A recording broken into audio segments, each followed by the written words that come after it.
Good morning friends.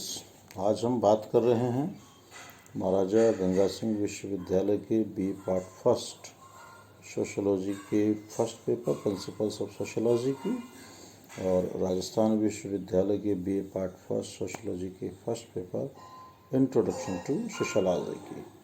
और दोनों ही विश्वविद्यालयों के परिप्रेक्ष्य में हमने बहुत ही महत्वपूर्ण परीक्षा उपयोगी टॉपिक का चयन किया है, सामाजिक प्रक्रियाएं। और सामाजिक प्रक्रियाओं के संदर्भ में मेरी आपसे ये 14वीं मुलाकात है और आज के इस वीडियो में हम चर्चा करेंगे असहयोगी सामाजिक प्रक्रिया का महत्वपूर्ण प्रकार, प्रतिस्पर्धा के परिणाम और महत्वों की, results and importance of competition.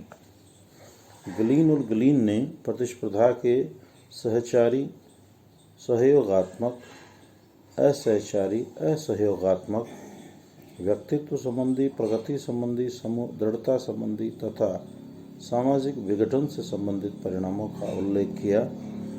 यहाँ हम उनकी क्रमवार चर्चा करेंगे।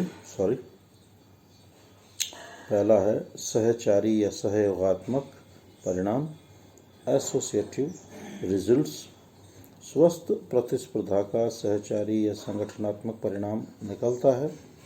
वकील, डॉक्टर, इंजीनियर, विद्यार्थी, अध्यापक, नेता, अभिनेता, साहित्यकार, उद्योगपति, मजदूर आदि प्रतिस्पर्धा के माध्यम से आगे बढ़ने और अपने लक्ष्य को प्राप्त करने का प्रयास करते हैं, परंतु साथ ही वे अपने अपने व्यवसाय और वर्ग के हित में संगठन और समितियां भी बना लेते हैं। ये संगठन अपने सदस्यों के हितों की रक्षा की दृष्टि से महत्वपूर्ण कार्य करते हैं। प्रतिस्पर्धा का यह परिणाम समाज के लिए हितकारी है। और दूसरा है असहचारी या असहयोगात्मक परिणाम। प्रतिस्पर्धा के असहचारी परिणाम उस समय सामने आते हैं जब यह असत्य कठोर रूप धारण कर लेता है। ऐसी स्थिति में विभिन्न प्रतियोगी प्रतिस्पर्धा के नियमों की चिंता नहीं करते हुए अपने लक्ष्यों की प्राप्ति पर जोर देते हैं। परिणाम स्वरूप प्रतिस्पर्धा में आगे बढ़ने और सफलता प्राप्त करने के लिए गलत तरीके अपनाए जाते हैं। अन्य प्रतियोगियों का बदनाम किया जाता है, भ्रामक प्रचार किया जाता है और यहाँ तक कि कभी कभी हिंसात्मक उपायों को भी काम में लिया जाता है। ऐसी स्थिति में प्रतिस्पर्धा संघर्ष में बदल जाती है और यह प्रतिस्पर्धा का असहचारी परिणाम है जो समाज के लिए हानिप्रद है। तीसरा है व्यक्तित्व संबंधी परिणाम, results with reference to personality. Gillin और गलीन ने लिखा है कि प्रतिस्पर्धा व्यक्ति के दृष्टिकोण को व्यापक बनाती है, बोध शक्ति को विस्तृत और उसकी सहानुभूति को गहरा करती है। उस समाज में प्रतिस्पर्धा का प्रभाव होता है जिसमें प्रतिस्पर्धा के नियम ठीक से स्थापित और साधारणतः मान्य होते हैं। इतना अवश्य है, जिन समाजों में प्रतिस्पर्धा के सफल होने के लिए नियमों की परवाह नहीं की जाती, वहाँ यह गलत व अनैतिक तरीके भी अपनाए जाते हैं। वहाँ व्यक्तित्व का सही विकास नहीं हो पाता। चौथा है प्रगति संबंधी परिणाम, results with reference to progress. प्रतिस्पर्धा भौतिक व सामाजिक प्रगति में काफ़ी योगदान देती है। प्रतिस्पर्धा तेजी से बदलते हुए समाज में पुनः समायोजन में सहायता प्रदान करती है। यह व्यक्ति को उत्तम से उत्तम तरीके से कार्य करने को प्रेरित करती है, चाहे व्यक्ति ऐसा अधिक लाभ, उच्च पद एवं प्रतिष्ठा आदि प्राप्त करने के लिए ही करे। व्यक्ति के इस प्रकार श्रेष्ठ प्रयत्न का लाभ समाज को निश्चित रूप से मिलता है। प्रतिस्पर्धा व्यक्ति और समूह को नवीन प्रविधियों की खोज निकालने और अन्य की तुलना में अधिक उत्तमता से कार्य संपन्न करने को प्रोत्साहित करती है। उसके इस प्रकार के प्रयत्नों से आविष्कार भी होते हैं और सामाजिक प्रगति भी।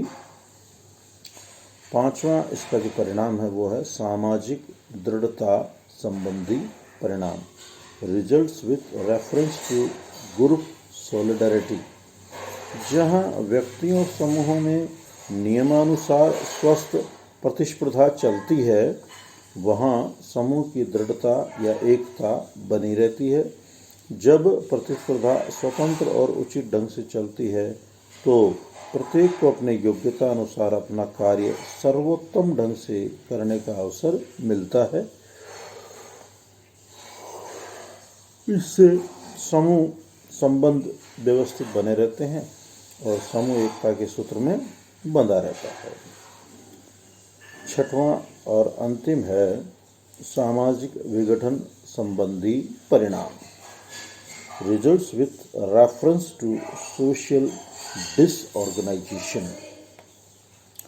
प्रतिस्पर्धा सदैव प्रगति और सामाजिक दृढ़ता में ही योग नहीं देती। जब नवीन आविष्कारों के कारण समाज में तेजी से परिवर्तन होते हैं तो प्रतिस्पर्धा की प्रक्रिया के माध्यम से व्यक्ति और समूह नवीन परिस्थितियों से अनुकूलन कर लेते हैं। लेकिन जब वे ऐसा नहीं कर पाते तो सामाजिक विघटन की स्थिति उत्पन्न हो जाती है।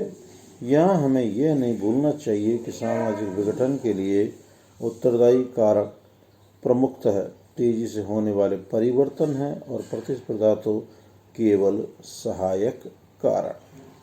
जब उद्योगों के क्षेत्र में नवीन आविष्कार होते हैं तो इसके परिणाम स्वरूप बहुत से लोग नई परिस्थितियों में सामंजस्य नहीं कर पाते। वे नए ढंग से कार्य करने में असमर्थ रहते हैं और व्यावसायिक दृष्टि से बेकार हो जाते हैं। उन्हें सामाजिक और व्यक्तिगत विघटन की स्थिति का सामना करना पड़ता है। उत्पादन की फैक्ट्री प्रणाली ने पारिवारिक संबंधों को बदलने और उनके संयुक्त परिवारों को तोड़ने में योगदान दिया है। प्रतिस्पर्धा के उपर्युक्त कार्यों और परिणामों से इसका महत्व स्वतः ही स्पष्ट हो जाता है। प्रतिस्पर्धा व्यक्ति, समूह, समाज के लिए प्रकार्यात्मक है, अतः इसे इस सहचारी या संगठनात्मक प्रक्रिया माना जा सकता है, न कि असहचारी या विघटनात्मक प्रक्रिया। प्रतिस्पर्धा में सफल होने के लिए व्यक्ति और समूह को परिश्रम पूर्वक उत्तम से उत्तम तरीके से काम करने की प्रेरणा मिलती है। इससे कार्यकुशलता में वृद्धि होती है जो संपूर्ण समाज और राष्ट्र के लिए लाभप्रद है। इसी संदर्भ में बिसेंज और बिसेंज लिखते हैं, हमें विश्वास है कि सहयोग कार्यों को पूर्ण करवाता है तो प्रतिस्पर्धा आश्वासन देती है कि वे कार्य अच्छे प्रकार से किए जाएंगे। आज आधुनिक समाजों में अर्जित परिस्थितियों के महत्व के बढ़ने से व्यक्ति को कदम कदम पर अन्य के साथ प्रतिस्पर्धा करनी पड़ती है। अब हम कल विस्तार से चर्चा करेंगे। जो असहयोगी सामाजिक प्रक्रिया है उसका एक बहुत ही महत्वपूर्ण सामाजिक प्रक्रिया है संघर्ष, कॉन्फ्लिक्ट। कॉन्फ्लिक्ट का सामान्य अर्थ होता है कि अपने उद्देश्यों की प्राप्ति के लिए बल प्रयोग या हिंसा की धमकी के द्वारा दूसरों की इच्छाओं को दबाना या उनके उद्देश्यों की प्राप्ति के मार्ग में बाधा उत्पन्न करना संघर्ष है। जैसा कि किंग्सले डेविस कहते हैं, जहां प्रतिस्पर्धियों का ध्यान प्रतिस्पर्धा से हटाकर प्रतिद्वंदियों पर केंद्रित हो जाता है, वहीं से संघर्ष प्रारंभ होता है। हम संघर्ष के बारे में कल विस्तार पूर्वक चर्चा करेंगे। प्रिय विद्यार्थियों, प्रत्येक वीडियो के अंत में मैं आपको यही मैसेज देता हूं कि आप इन वीडियोस को ज़्यादा से ज़्यादा लाइक करें, सब्सक्राइब करें। अपने वे साथी, मित्र, आपके क्लासमेट्स जिनके पास किन्हीं कारणों से ये वीडियो नहीं पहुंच रहे हैं, उन तक पहुंचाएं। और इन वीडियोस के संदर्भ में इसकी भाषा के संदर्भ में, विषय वस्तु के संदर्भ में कहीं आपको कोई कठिनाई है, परेशानी है, कोई आपकी जिज्ञासा है, समस्या है, तो इसके संदर्भ में आप इनबॉक्स में आके कमेंट्स करें। और एक और महत्वपूर्ण बात, मित्रों, अभी कोरोना गया नहीं है, ये वापस देश के कुछ हिस्सों में बड़े आक्रामक ढंग से इसका सेकंड फेज़ उभर कर सामने आ रहा है। हमें डरना घबराना नहीं है, हमें सावधानी से, जैसा पहले भी हमने एकजुटता के साथ, इच्छा शक्ति के साथ इसका सामना किया, वैसे ही इसका सामना करना है। हमारे प्रमुख हथियार हैं सोशल डिस्टेंसिंग, मास्क लगाना, बार बार हाथ धोना, अपरिचित वस्तुएं हैं, अपरिचित सामान है, उसके हाथ नहीं लगाना है, दृढ़ इच्छा शक्ति रखनी है और परिवार में वृद्धों का विशेषतः ध्यान रखना है, ख्याल रखना है। सरकार की गाइडलाइंस की कठोरता से अनुपालना करनी है। आप स्वस्थ रहें, प्रसन्नचित रहें, आपके नियर एंड डियर नातेदार, रिश्तेदार, मित्र सब खुशहाल रहें, प्रसन्नचित रहें और आप अध्ययन अध्यापन में अपने आप को व्यस्त रखें।